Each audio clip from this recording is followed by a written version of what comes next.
오늘부터는 제가 요한계시록에 대해서 보도록 하겠습니다. 제가 강해 설교는 정말 안 좋아합니다.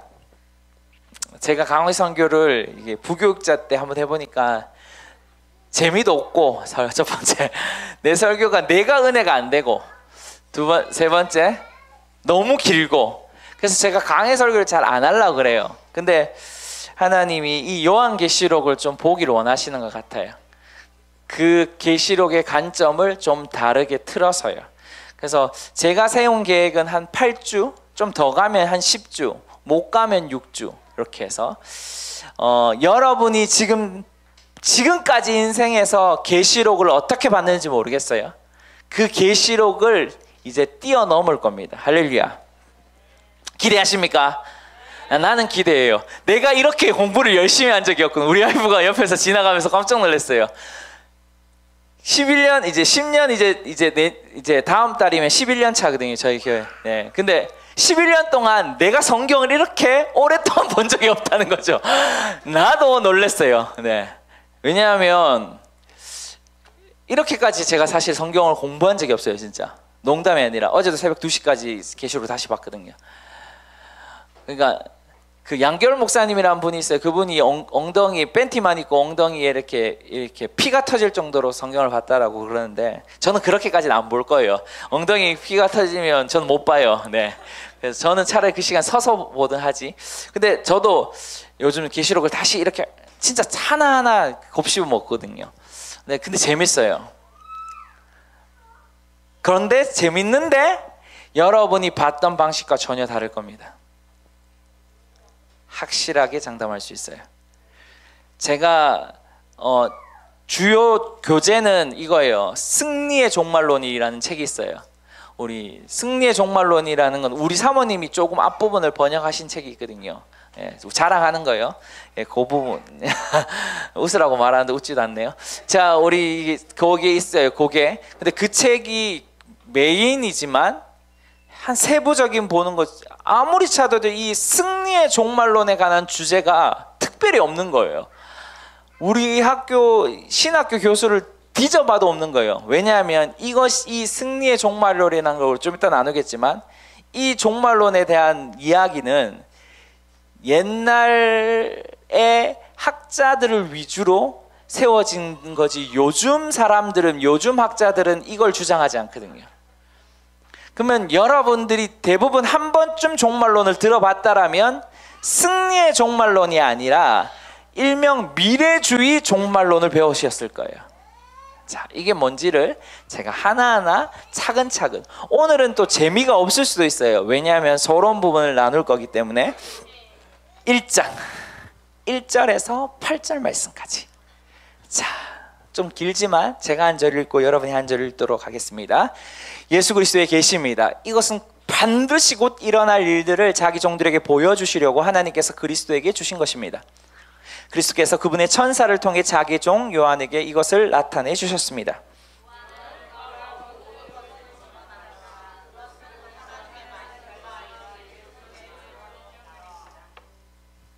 이 예언의 말씀들을 읽는 사람과 듣는 사람들과 그 안에 기록된 것을 지키는 사람들은 복이 있습니다. 이는 때가 가까이 왔기 때문입니다.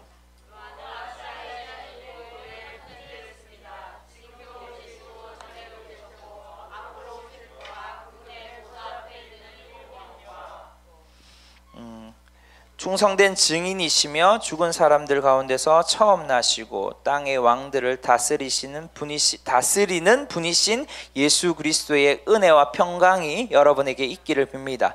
우리를 사랑하시고 그분의 피로 우리의 죄에서 우리를 해방시켜 주신 분,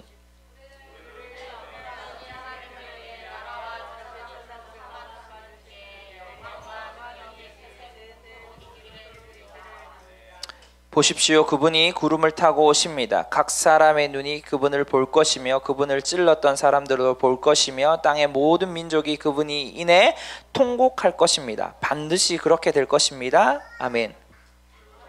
지금도 계시고 전에도 계셨고 앞으로 오실 분이신 전능자께서 말씀하십니다. 나는 알파요 오메가요. 아멘. 아멘. 계시록 제가 왜 계시록을 하게 됐냐면 사실 크게는 두 가지 이유입니다. 첫 번째는 이 그림을 한번 볼까요? 그림 밑에 그림. 예, 여러분 1992년에 무슨 일이 있었는지 아십니까? 1992년 엄청난 우리나라의 사건이 있었어요. 그게 뭐예요? 다미 선교회를 통해서 주님이 곧 오신다라는 것이었죠. 그리고 저기 오른쪽에 그림이 보이십니까? 왼쪽에 그림 10만 명, 지상 최고의 진리의 선교를 통달한 그 10만 명, 여러분 보기만 해도 어마어마하죠. 어마어마해요. 지금 아마 신천지가 한 20만 명이 넘는다고 합니다. 어마어마한 거예요. 근데 여러분 여기서 보면요, 얼굴을 보면 젊은 애들이 많아요. 회개해야 돼요. 지금 50% 이상이 아마 내가 알기로는 젊은 사람들이에요. 회개해야 돼요. 우리 다음 세대들이 세상에 빼앗긴 것도 있어요. 맞아요. 그런데 거짓된 것에 빼앗긴 것이 있어요. 우리 진아 간사랑 우리 진선이랑 우리 캠퍼스 이렇게 한 번씩 돌 때마다 항상 도는 꼭지점이 있어요. 어디죠? 신천지 건물입니다. 그 앞에서 우리가 기도해요.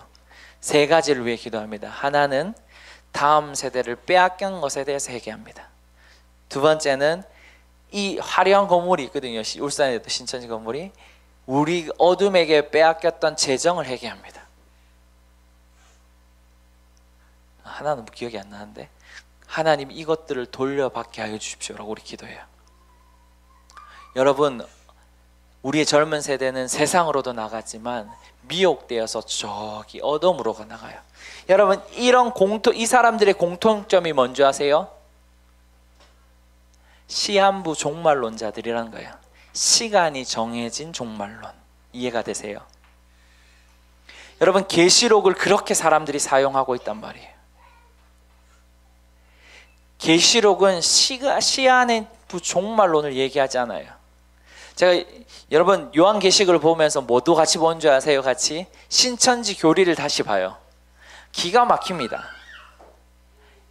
엄청 기가 막힌 교리들이 흘러나옵니다. 그 나중에 또 설명하겠지만 이것이 첫 번째 시한부 종말론이라는 거짓된 메시지.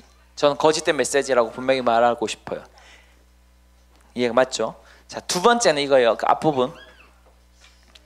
앞부분 그림 좀 보여주세요. 여러분 666이 계시록에 나오죠. 그 어둠 사단의 숫자라고 말을 하잖아요. 근데 이 666을 수많은 사람들이 어떻게 풀었냐면 어느 시대 때는 바코드라고 했어요. 바코드 어디에 있어요, 여러분? 물건 사는 데 있잖아요. 여러분 이거 바코드 나왔을 때 사람들이 뭐라면 이거 666이라고 그랬어요. 그리고 여러분 신용카드 나올 때 이거 666이라 했다고요. 제 얘기가 잘 들리십니까? 이제 우리의 몸에 들어올 베리칩이라는 게 있습니다. 이것이 곧 666이라고 해요. 여러분이 믿든 안 믿든 제가 지금 이거의 베리칩이 666이다 라고 말하는 것도 아니고 맞다라고 말하는 것도 아니에요. 아무도 몰라요.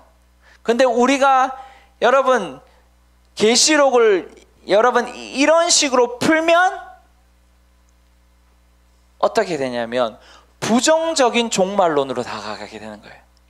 제 얘기가 이해가 되세요? 여러분 우리 이마에 그 계시록에 666이라 찍힌다고 말을 했어요. 여러분 이것을 문자적으로 풀 거냐 이걸 상징으로 풀 거냐. 여러분 왜 666을 바코드다 신용카드다 베리칩이다 라고 말했으면 이거는 상징으로 푸는 거거든요. 오늘날 상징. 근데 그거보다 더 중요한 것이 있어요. 우리 좀 이따 얘기하겠지만 이 모든 것은 어디서 나왔냐면 저는 비관적 종말론에서 나왔다고 생각합니다. 다시 말해서 부정적 종말론.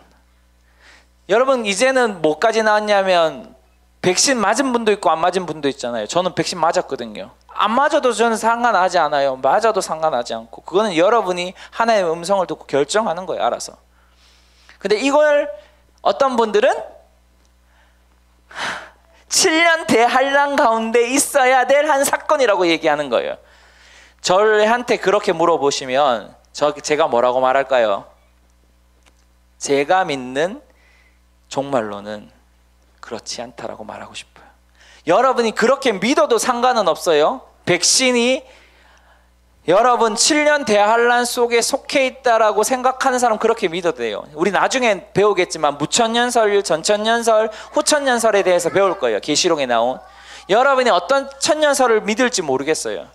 근데 제가 했던 것들이 100% 진리라고 여러분 받아들이는 것이 아니라 좋은 것이 있어요. 제가 양결 목사님을 이번에 보면서 또 하나 또 좋은 장점을 찾았는데 뭐냐면, 양결 목사님이 전하는 메시지와 부교육자의 메시지가 우리의 생각으로는 뭐예요? 같아야 돼요? 틀려야 돼요? 당연히 같아야 된다고 생각하죠. 그런데 틀려도 된다는 거예요. 달라도 된다는 거예요. 성도들이 와서 묻는데요, 목사님이 전했던 이 메시지와 지금 부교육자 목사님이 전했던 이 메시지가 다르던데요 라고 말하는 사람들이 있다는 거예요. 그럴 때마다 뭐라 하냐면, 네가 그걸 하나의 음성 듣고 선택해야 된다는 거죠. 여러분, 내가 말하는 메시지가 100% 진리이진 않습니다. 오직 예수님만이 진리이십니다. 믿으십니까? 우리 전도사님이 말하는 거와 내가 말하는 거와 다를 수도 있어요. 계시록을 보는 관점이 다를 수도 있어요. 근데 문제는 뭐냐?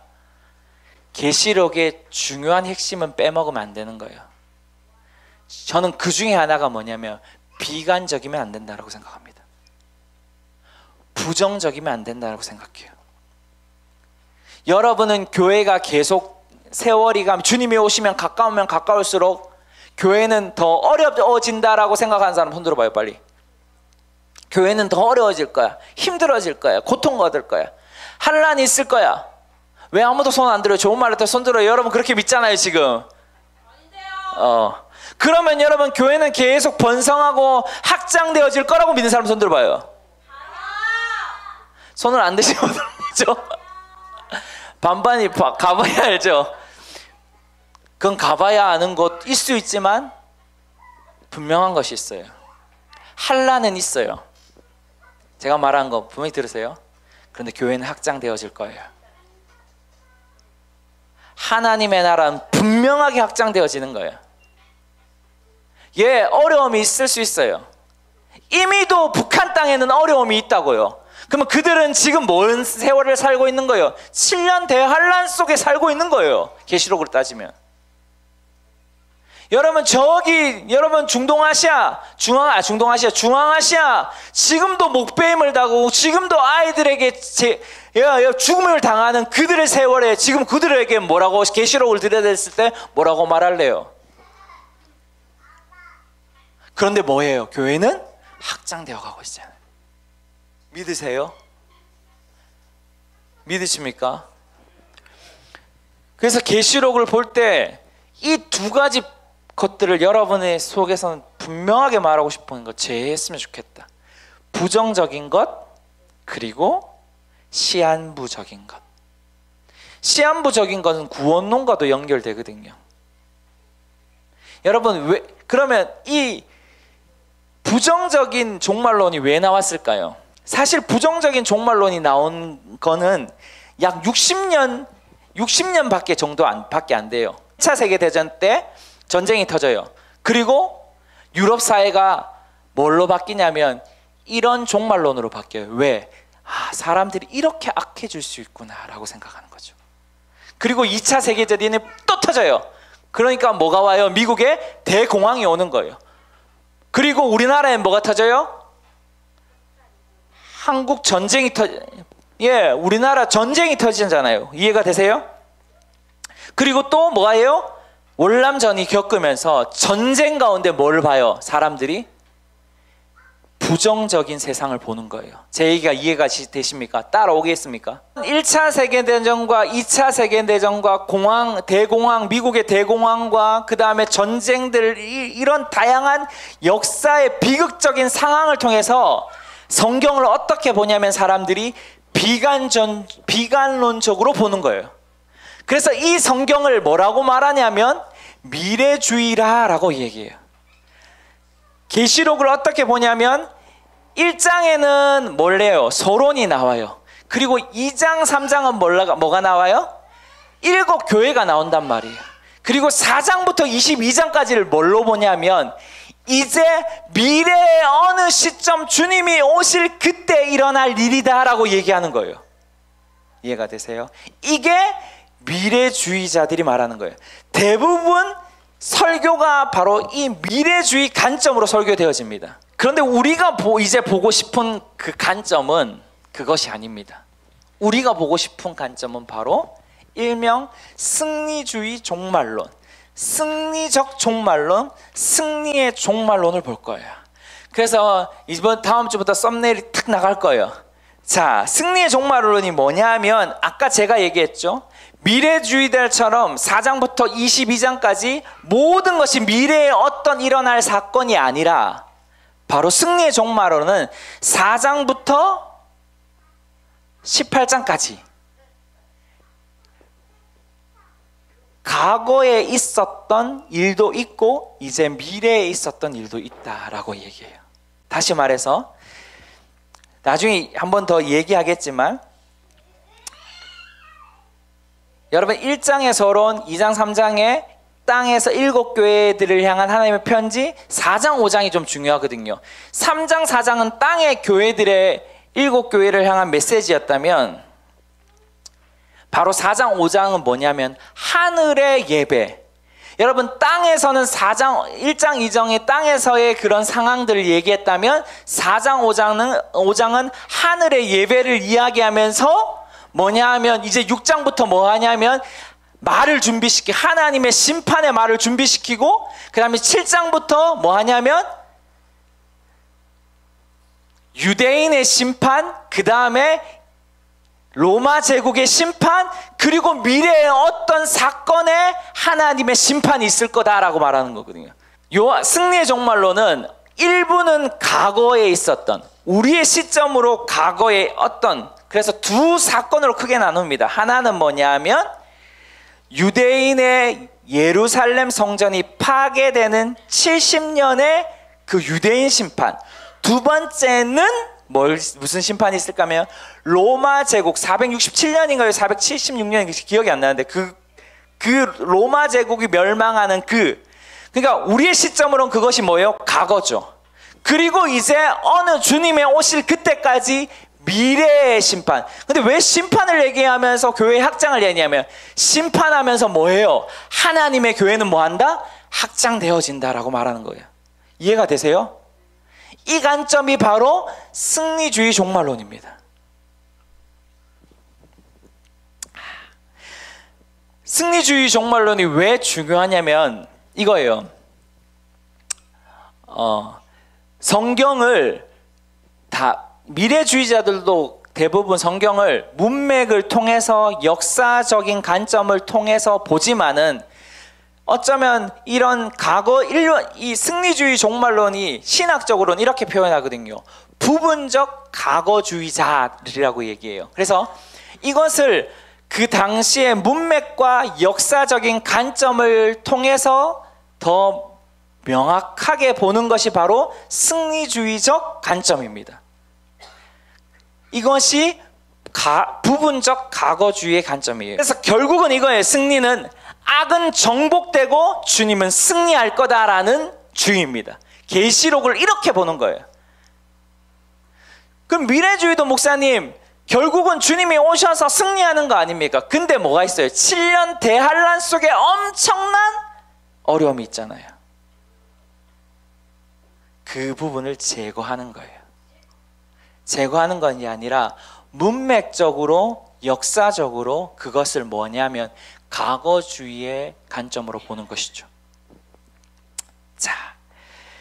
자, 이런 얘기들을 좀 하면서 요한계시록에 연대설이 있어요. 이 요한계시록이 언제 쓰여 있다.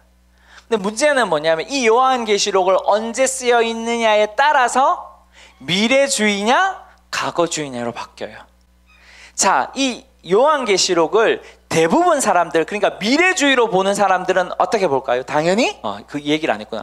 도미티안 11제 로마 황제 11대 황제 도미티안 황제 때 쓰여졌다라고 보는 거예요. 그래야지만 여러분 미래주의 관점으로 4장부터 22장이 다 미래로 볼 수 있는 거예요. 사실 조금. 그런데 부분적 과거주의나 승리적 종말론은 어떻게 보냐면 도미티안 황제 때가 아니다.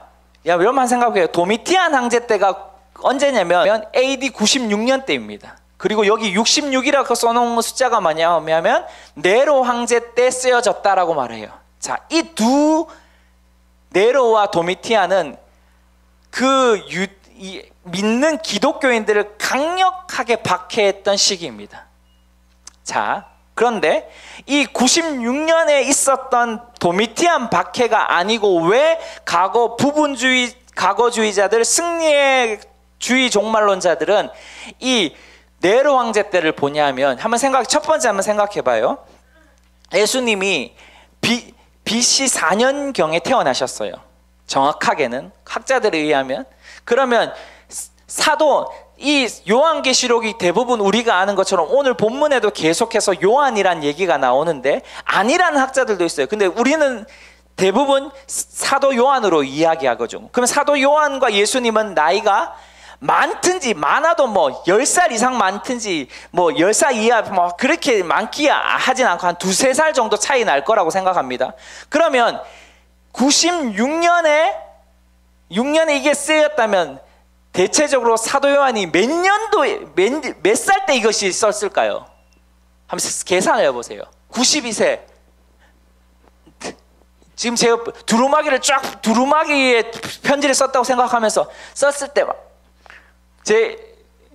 이게 안 웃긴 거예요. 할아버지가 지금 이렇게 이게 세밀하게 쓸 수 있을까요? 라고 말하는 거예요. 왜냐하면 그 당시에 평균 연령이 몇 세였냐면 40대 중반이었거든요. 지금 66년도 또 좀 나이가 많은 노령이지만 여러분 92세 때면 진짜 주님이 기름 부으시고 주님이 영광의 빛을 보였으면 건강하게 있을 수 있죠. 눈이 2.0이 되고 허리 펴고 근육이 있을 수도 있겠죠. 근데 학자들이 이렇게 말해요. 그게 불가능할 수 있다라는 것이죠. 자, 그게 첫 번째 이유고, 두 번째 이유는 여러 가지 이유가 있는데 특별히 교부 중에 터툴리안이라는 사람이 있어요. 터툴리안은 뭐라고 말하냐면 이렇게 말을 해요. 로마에서 베드로가 주님과 같은 고통을 당했으며 바울도 요한과 같은 고통으로 영광을 얻었다. 사도 요한은 로마에서 끓는 기름에 넣었지만 아무런 고통 없이 섬으로 유배되었다. 이해가 되세요? 네로 황제 시대 때 여러분 누가 죽냐면 두 명의 위대한 사도 베드로는 십자가에 꼭 끌려 못 박혀 죽고 사도 바울이라는 신약의 절반 이상을 쓴 사람은 목베임 당해 죽고. 자, 이해가 되시겠죠? 그 죽은 상황. 그때 요한도 잡혀서 끌렁감하게 쳐넣었는데 살아나는 것이죠. 또 다른 교부들은 또 다른 주장을 하는 사람들이 있어요. 그런데 이런 주장들이 많은 거죠. 그리고 또 하나, 시리아 역본 하나랑 2세기 시리아 역본에서도 뭐라고 말하냐면, 그 역본에 뭐라고 말하냐면 사도 요한이 바로 네로 황제 시대 때 잡혔다라고 이야기를 하는 것이죠. 그러면 그런 역사적인 관점뿐만 아니라 성경을 보면 성경의 11장에 보면 성전이 나옵니다. 하나는 초기에 11장 서두에는 지상 성전이 나오고 후반부에는 뭐가 나오면 하늘 성전이 나와요. 그러면 지상 성전을 주님이 측량하라고 하면 어떻게 돼? 여러분 생각해 봐요. 잘 생각해 봐요. 미래의 어떤 일이 아니라 바로 여러분 70년대 무슨 일이 있어요? AD 70년에 성전이 파괴되거든요. 자, 한번 생각해요. 성전이 파괴돼. 그러면 예수님이 이때 적으라는 때가 66년이었다고요. 그러면 4년 전이었다고요. 여러분 계시록은 좀 이따 얘기하겠지만 세 가지 장르로 되어 있어요. 하나는 뭐다?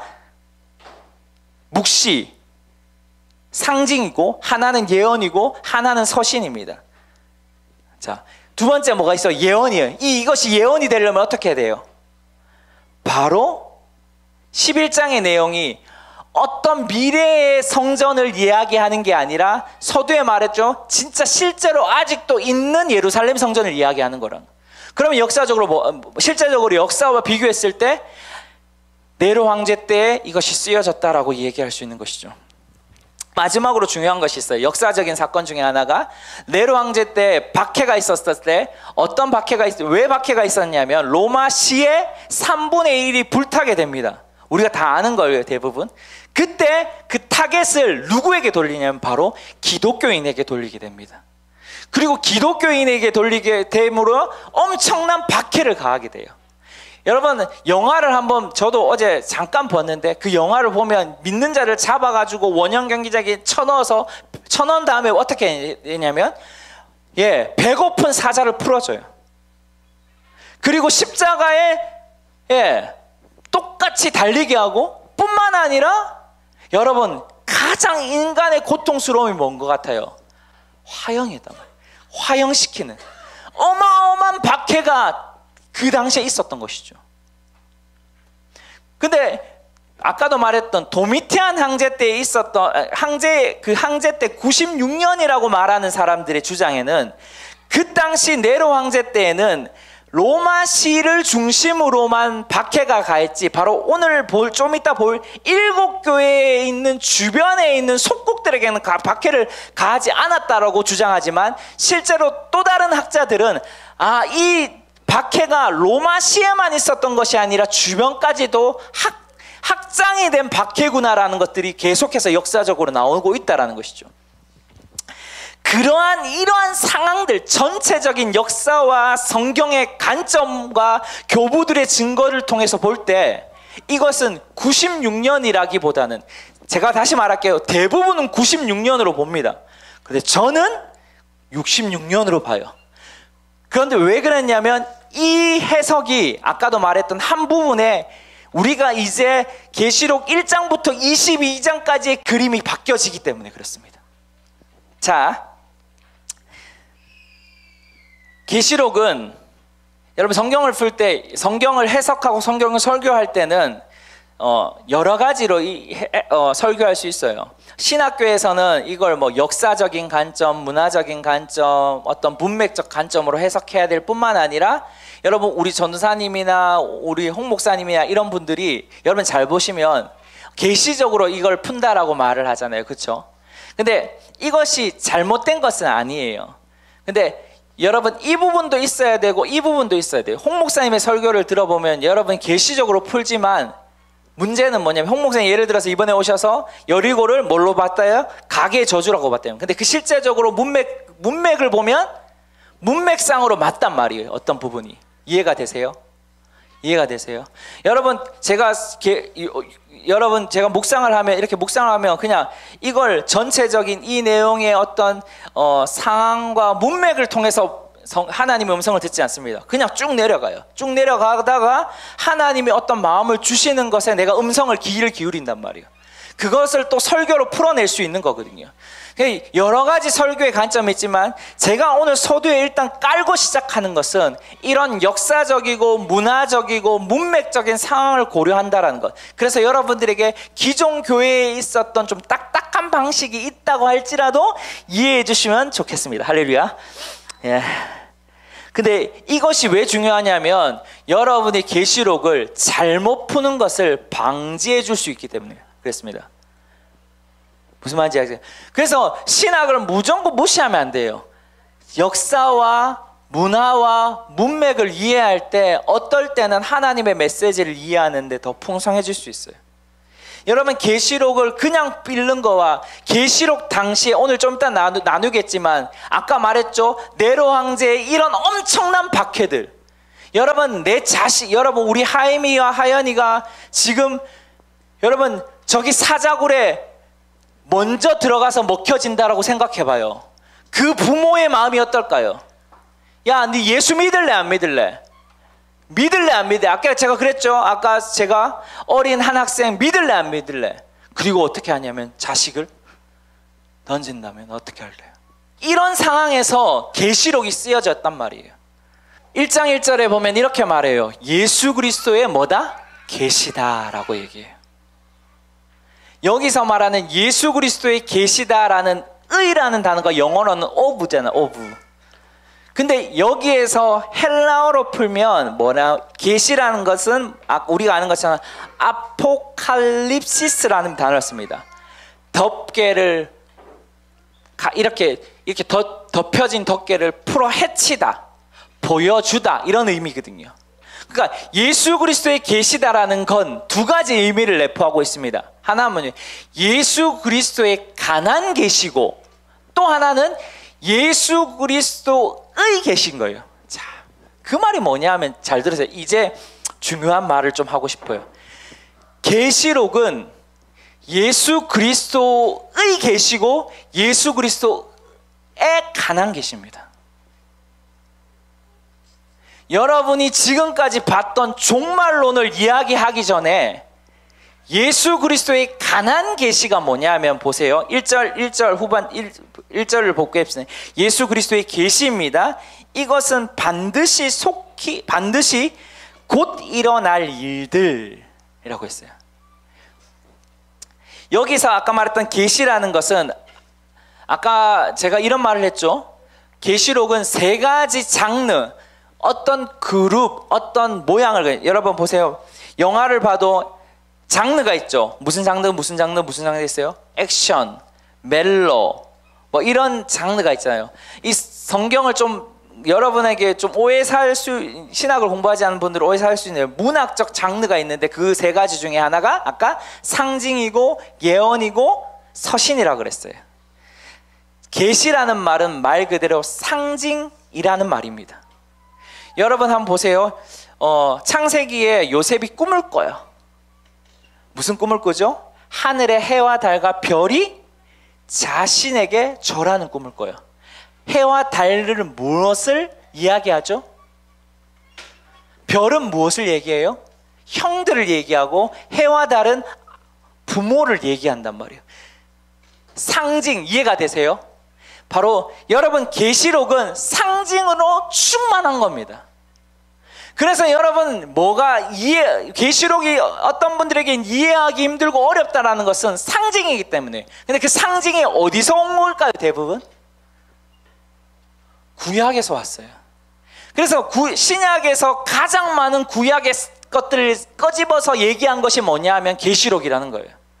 그러니까 여러분들이 좀 더 이해하기 편하게 이해하려면 구약을 많이 알고 많이 아는 사람이 계시록을 더 잘하는 거예요. 구약을 모르면 계시록이 어렵습니다. 촛대라는 얘기, 촛대가 어디에 나오죠? 그리고 여러분, 제단 밑에 피가 있는 얘기, 이런 얘기들이 나오거든요. 그런 건 어디서? 레위기에서 이해될 수 있는 거예요. 제사를 드리고 피를 제단 밑에 뿌리고, 이런 얘기들은 여러분 계시록 자체만을 볼 수 없어요. 그리고 상징은 또한 구약에서 뿐만 아니라 성경 안에서 풀어낼 수 있어요. 7 교회는 7 촛대를 이야기한다. 계시록이 그렇게 말하거든요. 그러니까 상징은 구약의 안에서도 풀고, 오늘 여러분이 계시록을 볼 때마다 계시록 안에서도 그 답이 나와 있다라는 것이죠. 자, 그리고 두 번째는 이 얘기를 하면서 예언이라는 것이 있어요. 자, 3절에 보면 이 예언의 말씀을, 그리고 22장에도 보면 이 예언의 말씀을 이렇게 말하거든요. 자, 봅시다. 죄송합니다. 조금만 더 가도 이해해 주시고. 자, 제가 계시하다가 이 얘기를 가는데 3절을 봅시다. 이 예언의 말씀을 읽는 자와 듣는 사람과 그 안에 기록된 것을 지키는 사람은 복이 있습니다.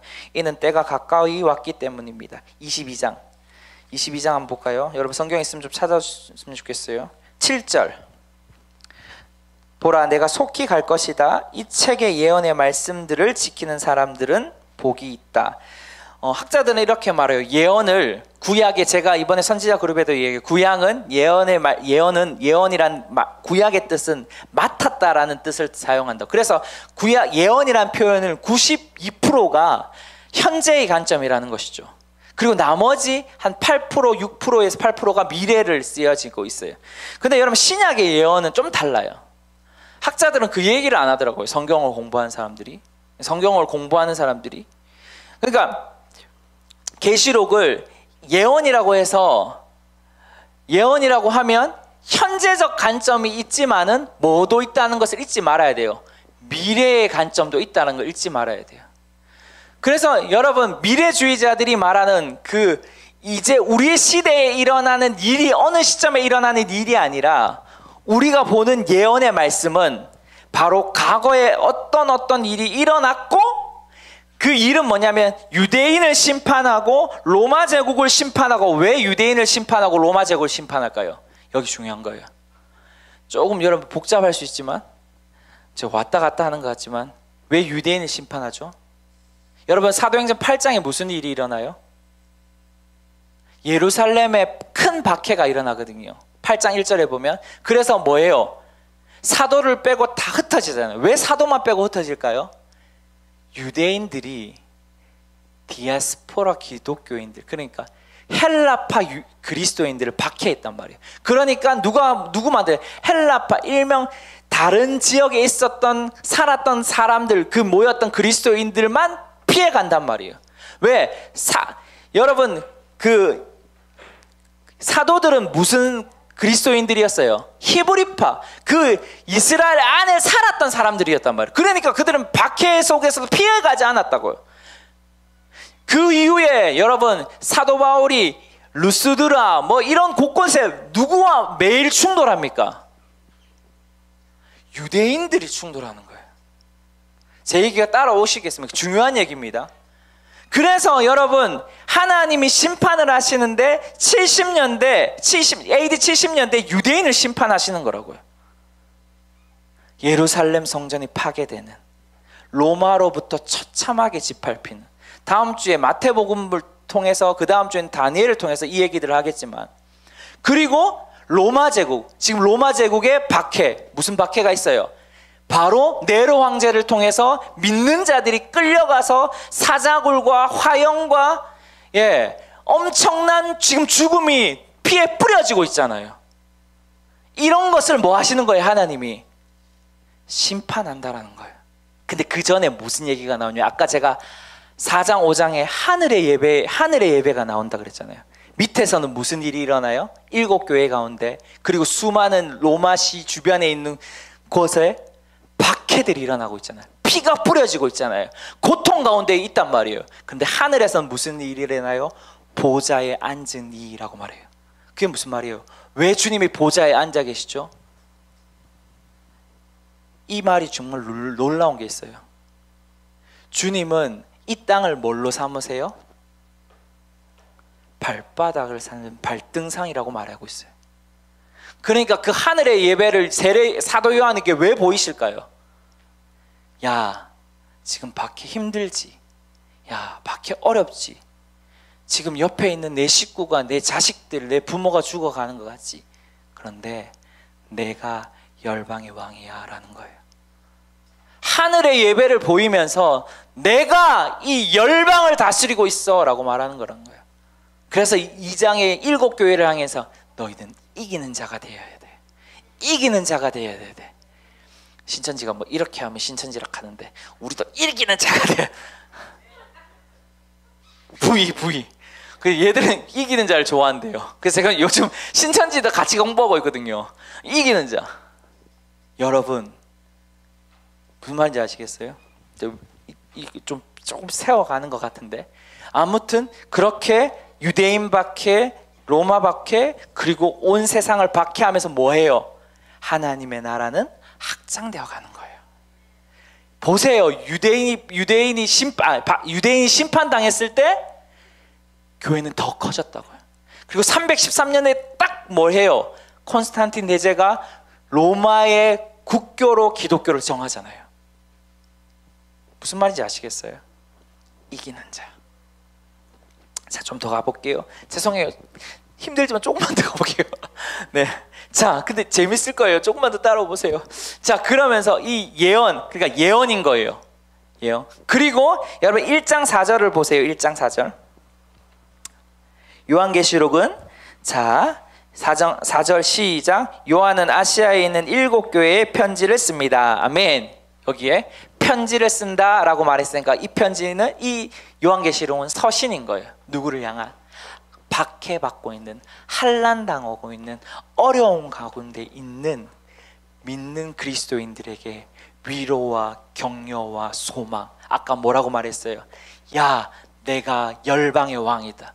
보좌에 앉은 이를 왜 사도 요한에게 보일까요? 아까 말했죠? 내가 열방의 왕이다.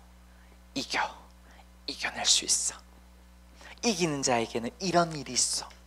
좀 이따 얘기하겠지만, 자, 이런 장르가 있어요. 그래서 여러분들이 볼 때 이런 상징과 예언과 편지의 관점으로 계시록을 보면 좀 더 재미있을 수 있고 이해될 수 있어요. 그런데 제가 아까 다시 예수 그리스도의 계시라라고 말했던 이 두 부분만 하고 마치고 싶어요. 자, 예수 그리스도의 계시다라는 건 두 가지라 그랬어요. 하나는 뭐다? 예수 그리스도의 관한 계시고 하나는 예수 그리스도의 계시. 이 예수 그리스도의 계시는 어디서 오냐면 1절 보세요. 1절. 자, 1절 예수 그리스도의 계시입니다. 이것은 반드시 곧 일어날 일들입니다. 반드시. 계시는 뭐라고 그랬어요? 뚝 덮어져 있는 것들이 들쳐 보여지다라는 거거든요. 그러니까 이 들쳐 보이신 일이 뭐예요? 반드시 되어질 일이라는 거죠. 근데 이 반드시 되어질 일이, 자 보세요. 자기들의 종들에게 보여주시려고 하나님께서 누구에게 줬어요? 그리스도에게 주고, 그리스도께서 누구에게 줬어요? 천사를 통해서 종 세례 요한에게 줬다라고 말해요. 자 보세요. 이 계시의 시작은 하나님으로부터 그리스도를 통해서 사도 요한, 자꾸 세례 요한이라는 거예요. 자, 이것이 뭐예요? 반드시 뭐 할 일? 되어질 일. 이것이 계시록. 그래서 유대인의 심판, 기억하세요.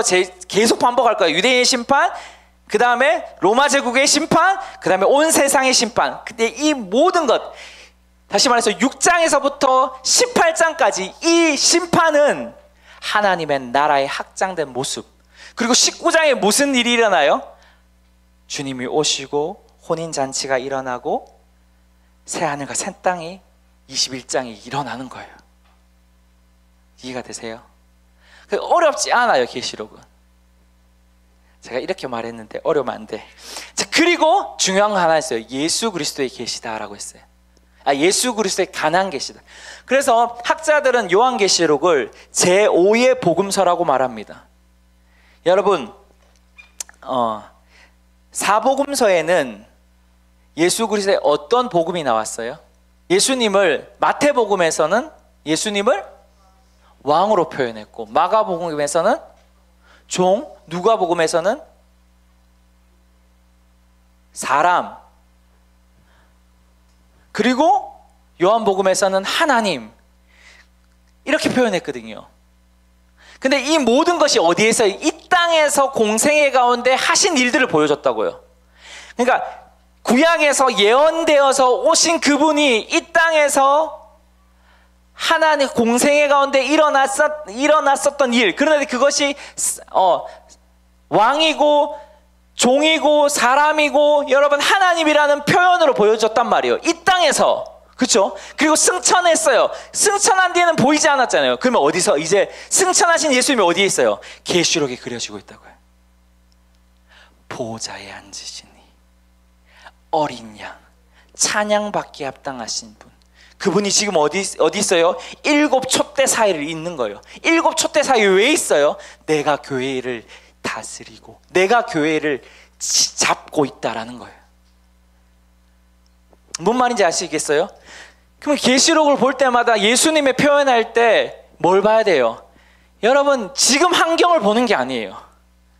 여러분 보세요. 생각해봐요. 이 편지를 받은 그 환난당하고 고통당하고 박해받는 그리스도인들이 지금 이 예수님이 내가 7교회 거늘고 있다. 내가 내 손에 7별이 있다. 야, 내가 이제 하늘의 보좌에 앉아 있다. 이걸 보면 무슨 생각이 들까요?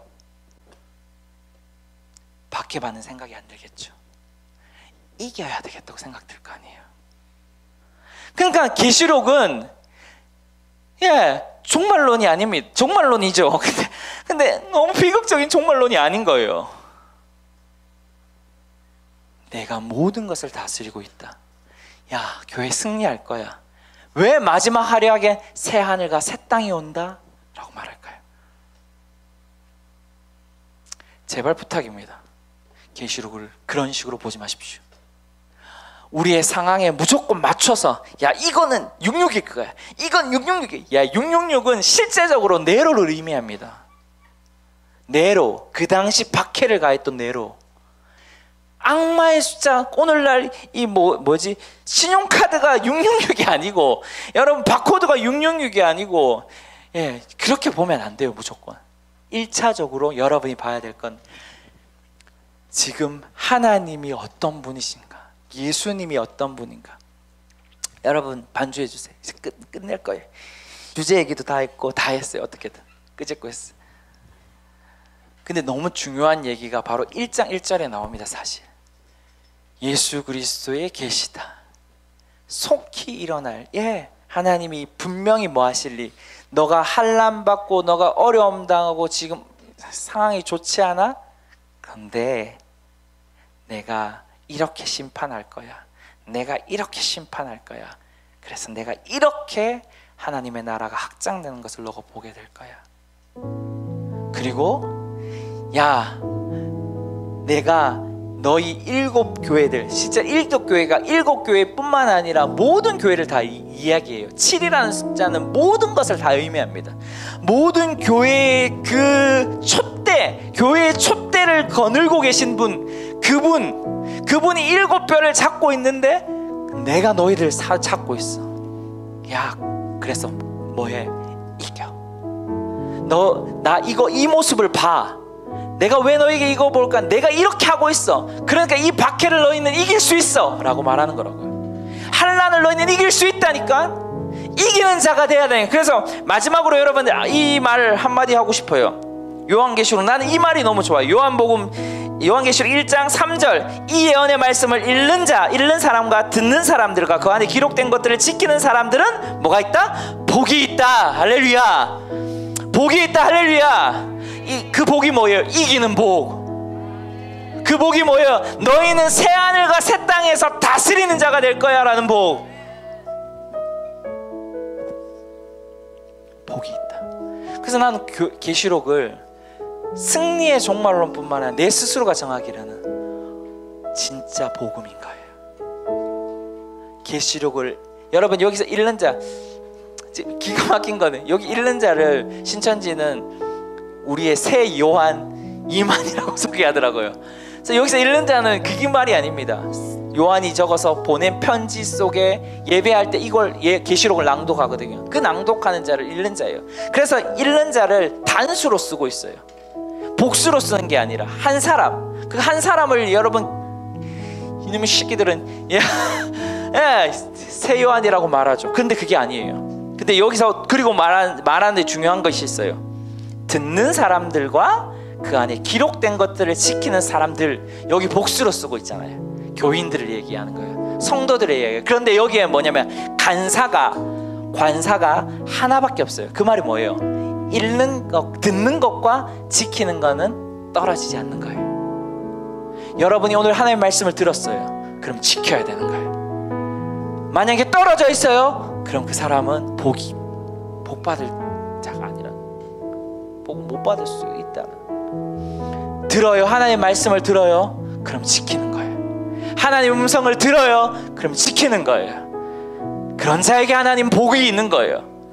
인과응보적인 것은 아니지만 여러분의 하나님의 말씀, 오늘 이 하나님의 계시록, 이 하늘 창세기부터 요한계시록까지 이 말씀을 들었다라면 여러분이 지켜야 되는 거예요. 하나님 오늘 여러분에게 지켜라고 말하는 거예요. 그런 자에게 복이 있다라고 말하는 거예요. 우리에게 뚜껑이 열려야 됩니다. 아포칼립시스, 예수님에 관한 계시가 우리에게 열려야 돼요. 그리고 예수님을 통해서 온 그 앞에 되어질 일들의 눈이 열려야 돼요. 그래야지 하나님의 말씀도 볼 수 있는 거예요. 하나님의 말씀을 내 입장에서만 보는 것이 아니라 하나님의 눈으로 볼 수 있는 거예요. 오늘 주님, 제가 첫 번째 기도하고 싶은 것은 여러분의 눈이 열리기 원합니다. 아포칼립시스, 이 계시의 눈이 열려지기 원합니다. 하나님을 보는 눈이 열려지기 원합니다. 하나님의 생명을 볼 수 있는 눈이 열려질지어다. 주님, 나의 눈을 열어주십시오. 나의 눈을 열어주십시오. 그렇게 기도하면서 여러분 눈에 손을 대세요. 눈에 손을 대요. 주님, 눈이 열려지게 하십시오. 아포칼립시스, 하나님의 눈이 열려질지어다. 주님의 그 보는 눈, 이 땅을 다스리고 이 땅을 지고 계시는 이 땅의 통치자인 그 눈이 열려지게 하여 주시고, 뿐만 아니라 주님, 우리에게 말씀하시는 그 세밀한 눈과 귀가 열려지게 하여 주시옵소서라고 여러분 같이 그렇게 기도하며 나갑시다. 기도합시다. 기도합니다.